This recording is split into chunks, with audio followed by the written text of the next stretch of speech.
Olá, meu nome é Kelly Ayana. Olá, meu nome é Mailes. Oi, eu sou a Amanda. Somos estudantes do mestrado do Programa de Pós-Graduação em Educação da FURB, em Blumenau, Santa Catarina. Para esse podcast, nós gostaríamos de trazer uma notícia, que reporta a temática, né? Em outubro de 2022, blumenauenses negros, eles sofreram ataques racistas porque postaram vídeos trajando roupas alemãs.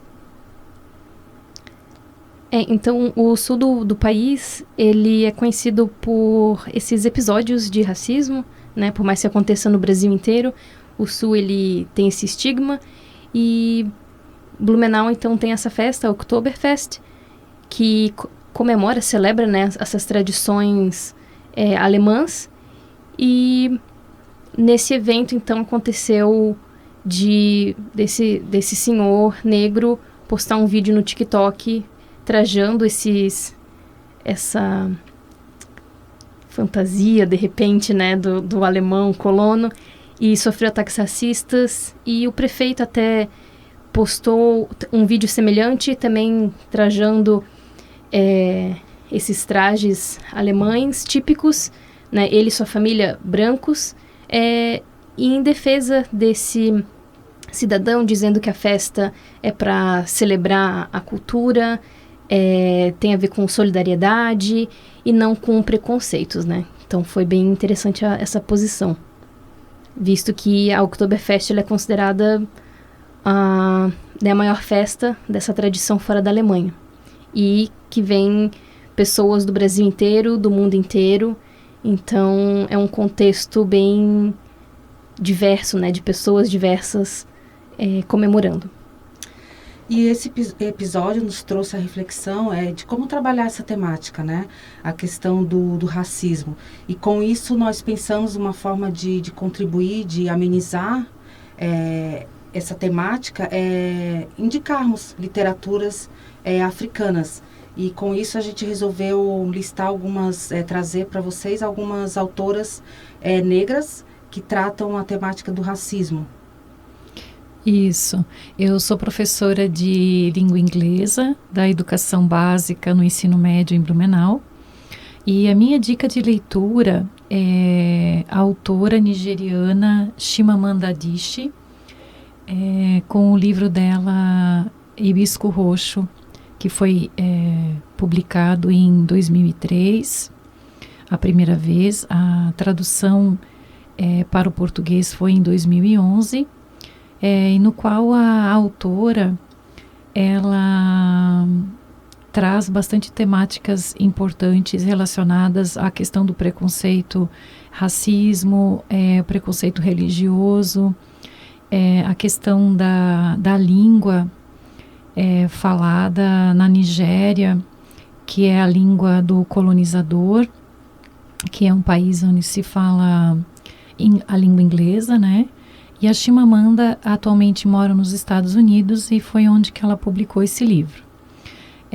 Ela recebeu vários prêmios com esse livro, Hibisco Roxo. A narrativa principalmente discute a questão do preconceito religioso, que a protagonista, a Cambile, ela narra essa história, né? Sendo que ela e o irmão Jaja são de uma família rica, nigeriana, no qual o pai deles, o Eugênio, é um empresário no ramo alimentício.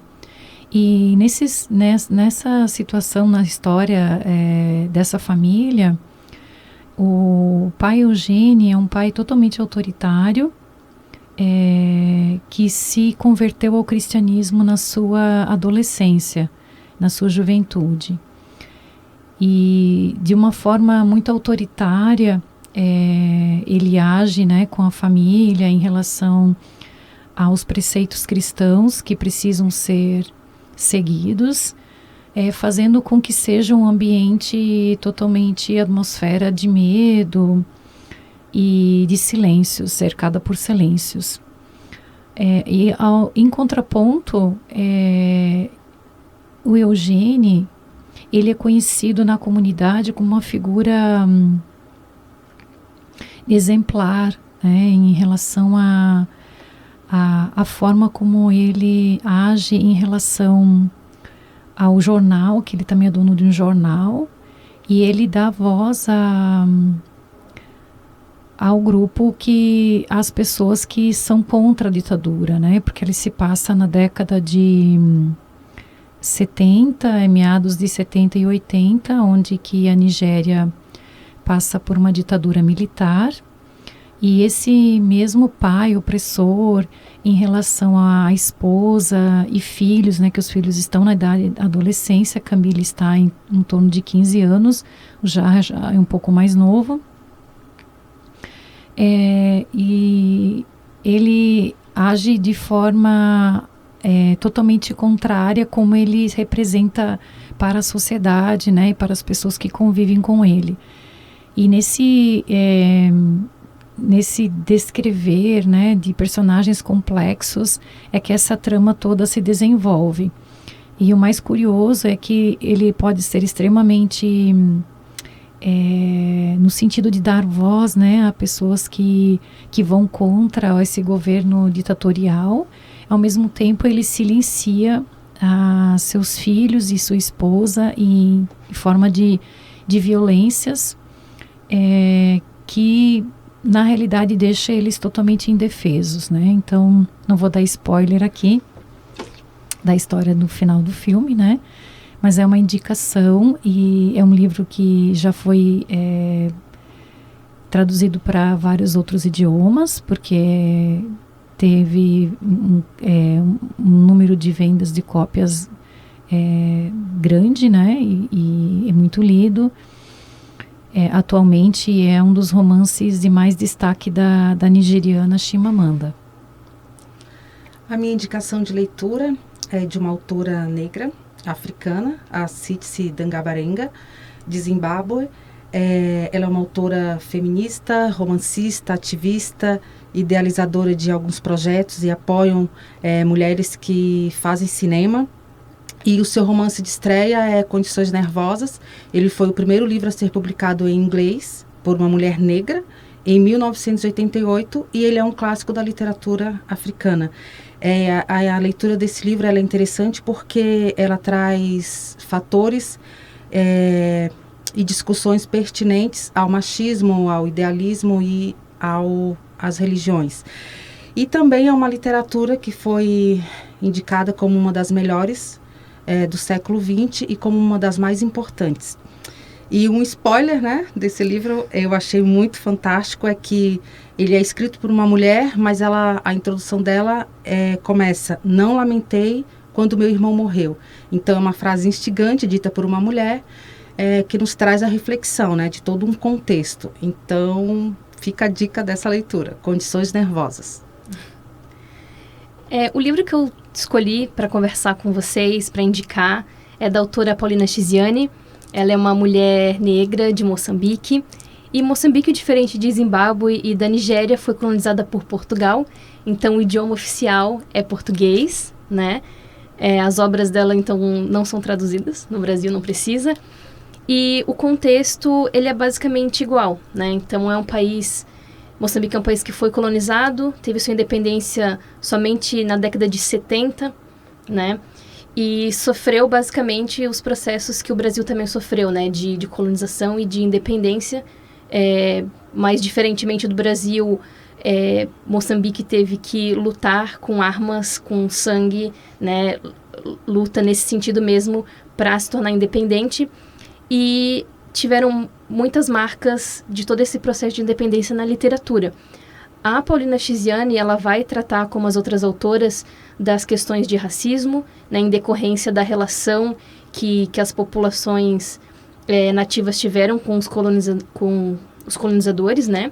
A questão o conflito de cultura, o conflito de religião, mas ela vai focar principalmente no feminino, então ela vai discutir também a questão do que é ser uma mulher negra vivendo em Moçambique. Ela começa então a escrever nos anos 90, ela escreve o seu livro que ganhou, né, o maior destaque, que é Balada de Amor ao Vento.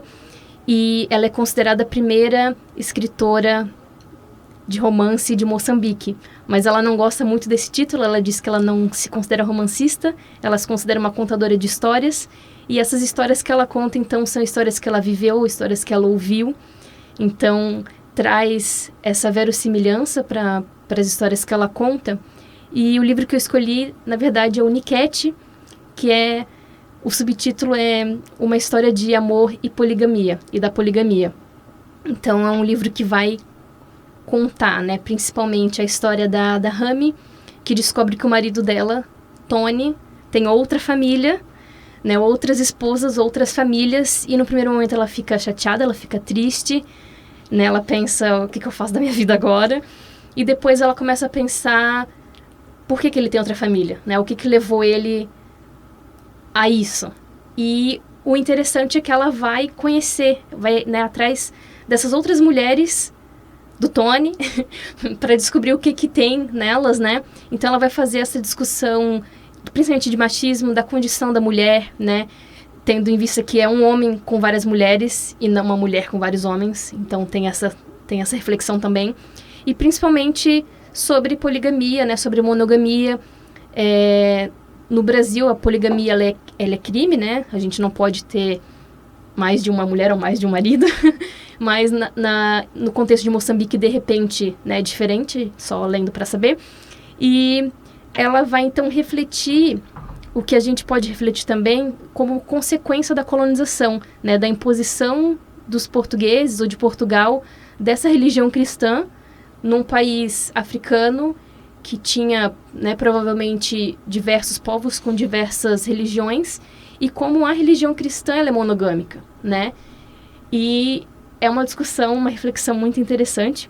A Paulina Chiziane, além de, igual as outras autoras, ter uma escrita muito sensível sobre esses temas, ela foi a vencedora do Prêmio Camões em 2021, um prêmio que acontece desde 1989.